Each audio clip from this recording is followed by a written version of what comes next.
What happens when the reflection you see in their eyes isn't the future you dreamt of, but the past you've been running from? You met them, and it felt like coming home. A connection so intense, so deeply familiar, you were sure you had known them across lifetimes. But then the dream began to fracture. Every insecurity you held, every wound you tried to bury, began to stare back at you from their soul. Their silence echoed your deepest fears of abandonment. Their anger ignited your own unresolved trauma. You weren't building a future together.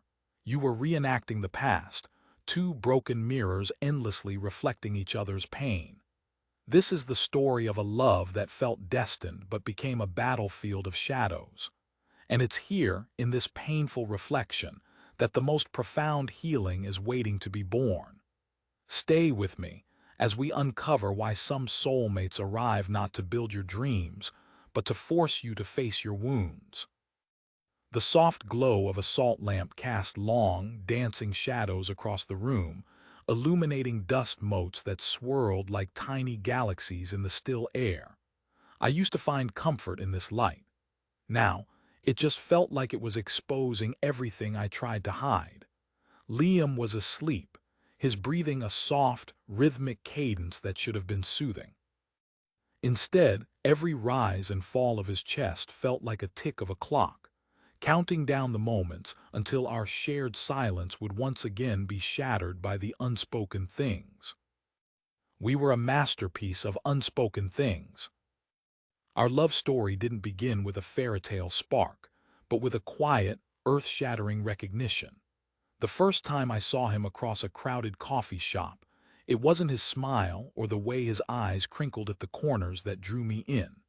It was the melancholy that clung to him like a second skin, a familiar weight I recognized because I carried it too. Our first conversation felt less like an introduction and more like a continuation of a dialogue started long ago. He spoke of feeling like an old soul, of a persistent, low-humming loneliness that no amount of success or friendship could ever quite quell. I listened, and for the first time in my life I felt seen. Not just seen, but understood on a level that transcended words. He saw the same in me. He said my eyes held a story of a deep, ancient sadness, but also an unyielding strength. He saw my still-mind-strong spirit before I even knew I had one. Our initial days were a blur of intoxicating connection. We finished each other's sentences. We knew what the other was thinking before they said it. We both had the same recurring dream about a lone wolf on a snowy plain. It was the kind of soul-level love you read about in books, the kind that makes you believe in destiny and fate. We talked for hours about spiritual psychology love, about the idea that relationships are assignments for growth. We were convinced we were the star pupils, the ones who had found the ultimate sacred connection. We were going to heal each other. We were going to build a sanctuary, a haven from the harshness of a world that didn't understand the depth of our feeling. But we were wrong. We weren't building a sanctuary. We were building a prison with invisible bars, forged from the very wounds we had promised to heal. The mirroring began subtly. I have a deep-seated fear of abandonment, a ghost left over from a childhood where affection was conditional and presence was never guaranteed. In the beginning, Liam was my anchor. He was constantly reassuring, his presence a warm, steady balm on that old wound. But then, little things started to shift. He'd become distant, retreating into a cavern of silence I couldn't penetrate. He'd go for hours without answering a text, not out of malice, but because he was lost in his own world fighting his own demons. But my wound didn't care about his reasons. All it felt was the familiar chill of absence. His silence wasn't just silence. It became a reflection of my deepest fear. It screamed, "You are not worthy of being stayed for." And I in turn mirrored his own wound. Liam's deepest pain was a feeling of inadequacy, a belief that he was fundamentally flawed and not good enough. It stemmed from a father who was a relentless perfectionist, someone for whom nothing was ever quite right. My fear of abandonment when triggered would manifest as a desperate, anxious need for reassurance. I'd ask, "Are you okay? Are we okay? What are you thinking?" To me, I was seeking connection. To him, my questions were a relentless spotlight on his perceived failings. My anxiety translated into his wounds language as, "You are not doing enough. You are failing me. You are not good enough to make me feel secure." We were trapped in a devastating feedback loop. His withdrawal would trigger my abandonment wound, causing me to anxiously seek reassurance, which would then trigger his inadequacy wound, causing him to withdraw further. It was a vicious, self-perpetuating dance of pain. We were no longer two souls connecting. We were two wounds colliding again and again. The energy of love that had felt so pure and healing was now curdled, turned into a potent fuel for our shared trauma. We weren't practicing mindful intimacy. We were practicing mindful injury, each of us knowing exactly where the other's bruises were and pressing down, not with cruelty, but with the clumsy, desperate weight of our own pain. Have you ever felt this? Have you ever looked at the person you love and seen not your partner, but a reflection of your own deepest shame? Have you ever realized that the arguments you're having are not about the dishes left in the sink or the words that were said, but are ancient battles being waged by the wounded children within you? This is the treacherous terrain of the mirrored wound relationship. It's a powerful, magnetic, and often destructive dynamic that feels like a soul connection, but is actually a trauma bond in disguise. It's a sacred contract your souls made, not for blissful happiness, but for a deep, radical, and often excruciating healing through awareness. The universe doesn't always send you a partner to build your dreams. Sometimes, it sends you a mirror to show you what you must heal within yourself before you can even begin to dream. The journey of spiritual growth journey is rarely a gentle, sunlit path. More often, it's a descent into the shadows, a confrontation with the parts of ourselves we have disowned. And these relationships, these intense, painful mirrors are the catalysts for that descent. They are the crucible in which our emotional alchemy begins. They force us to stop looking for a savior outside of ourselves and to turn inward to become our own healer. The turning point for me and Liam wasn't a dramatic movie-style explosion. It was a quiet implosion. We were sitting on the couch, the salt lamp casting its usual deceptive glow, and the silence was heavier than I had ever felt it. We hadn't spoken a real word to each other in 2 days. It was a silence born of exhaustion, of the weary knowledge that any word spoken would inevitably trigger the same painful cycle. I looked at him, really looked at him, and for the first time I didn't see the man who was abandoning me. I saw a man drowning in his own sea of shame. I saw the little boy who was never good enough for his father. And in that moment, a profound and painful clarity washed over me. I wasn't in love with Liam, the man. I was in love with the reflection of my own unhealed pain.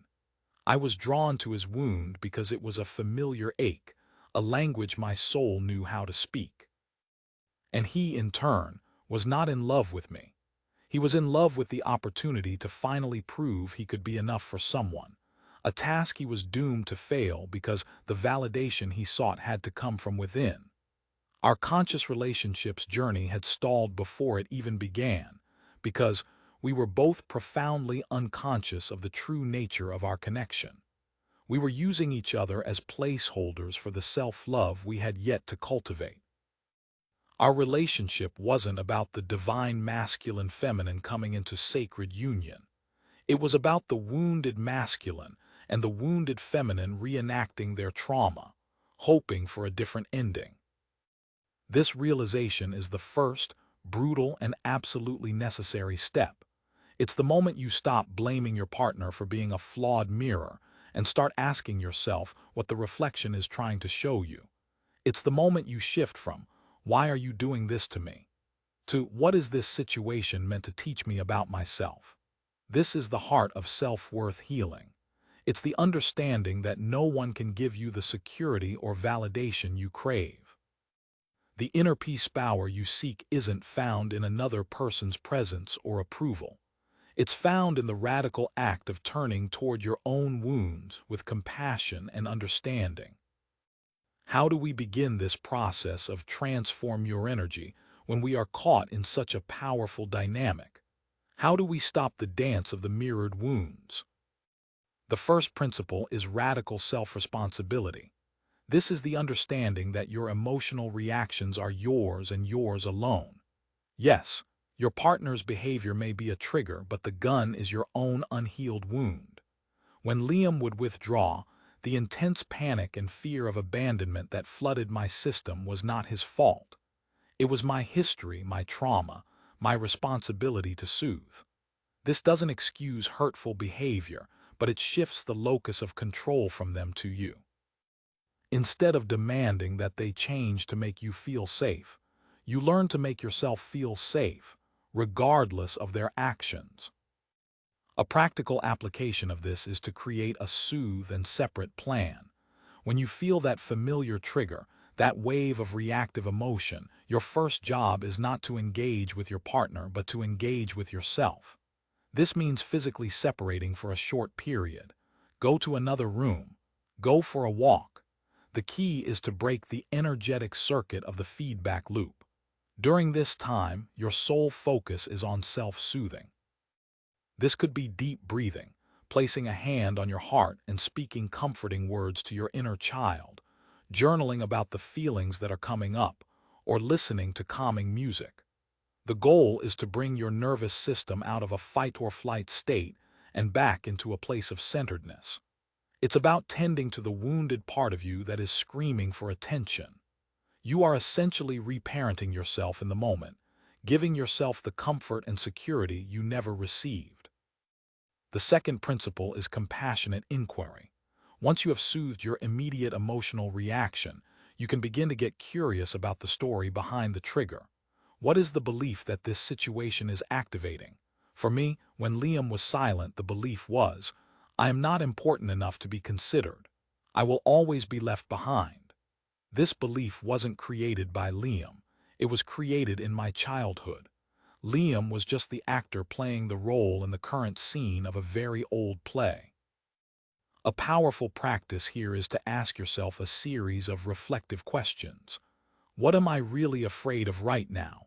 When have I felt this way before? What does the younger part of me believe is true in this moment? What does that part of me need to hear right now?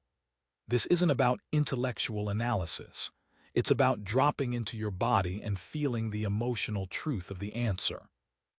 You might realize the fear isn't about your partner leaving you, but about a much older, deeper fear of being fundamentally alone and unlovable. By bringing this unconscious fear into your conscious awareness, you rob it of its power. You can begin to see that you are not the scared child anymore. You are an adult who can care for that child. This is the essence of healing through awareness. You are not trying to get rid of the wound. You are learning to hold it with love and tenderness. The third principle is shifting from expectation to appreciation. A major source of pain in mirrored wound relationships is the unspoken expectation that our partner will heal us. We unconsciously place them in the role of the perfect parent, the savior, the one who will finally fill the void within us. This is an impossible burden for anyone to carry, and it sets the relationship up for failure. We become resentful when they fail to meet our needs, and they become resentful of the constant pressure. The shift is to move from expecting them to be your healer to appreciating them as your mirror. This is a profound energetic shift. Instead of seeing their triggering behavior as a personal attack, you begin to see it as a gift. It's a signpost pointing you directly to the parts of yourself that are calling out for healing. When your partner mirrors your wound, you can learn to say, internally, thank you. Thank you for showing me where I still need to grow. Thank you for showing me where I still need to love myself more. This doesn't mean you condone or accept disrespectful behavior. It means you understand the deeper spiritual assignment of the relationship. You understand that their purpose in your life at this moment might be less about romantic bliss and more about spiritual evolution. This is what it means to truly engage with your spiritual growth journey on the level of your most intimate connections. For Liam and me, this work was slow, painful, and deeply transformative. There were times we had to take significant space from each other to focus on our own individual healing. I had to learn to sit with the discomfort of my own anxiety, to mother the abandoned child within me until she felt safe, secure, and loved, not because of Liam's presence, but because of my own. I had to learn that my self-worth healing was an inside job. Liam had to embark on his own journey of confronting the harsh inner critic that told him he was never enough. He had to learn to find his validation from within, to celebrate his own efforts, and to untangle his worth from the approval of others, including me. We had to transform your energy, individually, before we could even attempt to come back together and create a new dynamic. We had to move from being two broken mirrors reflecting each other's pain to becoming two whole individuals choosing to share a life. The goal of a conscious relationships is not to find someone who completes you, but to find someone who inspires you to complete yourself. It's not about finding someone without wounds, but about finding someone who is willing to do the sacred work of healing their own wounds alongside you. So where do you begin? Look at your own relationship. Look at the recurring fights, the tender spots, the dynamics that leave you feeling drained and unseen. What is the reflection trying to show you? Is there anger mirroring your own suppressed rage? Is there unavailability mirroring your own fear of intimacy? Is there criticism mirroring your own inner judge? This is not about blame. It is about awareness. It is about understanding that your relationship is a fertile ground for the most profound spiritual work you will ever do. The awakened heart is not a heart that has never been broken. It is a heart that has been broken open, a heart that has had the courage to look at its own reflection, no matter how painful, and to choose love. Not the desperate, grasping love that seeks to be completed, but the deep, abiding self-love that flows from a place of wholeness. From this place, a new kind of connection becomes possible. A sacred connection that is not based on shared trauma, but on shared consciousness. A love that is not about mirroring wounds, but about mirroring dreams. A love that doesn't just feel like destiny, but is a conscious choice, made every day to grow, to heal, and to love, starting with yourself. This is the path of emotional alchemy. This is the journey from a trauma bond to a true, soul-level love. It is the quiet, powerful work of building a still mind strong spirit, one reflection at a time. And it is a journey that is available to every single one of us, right here, right now, in the sacred laboratory of our own hearts and our own relationships. The reflection is not your enemy. It is your greatest teacher. The question is, are you willing to learn?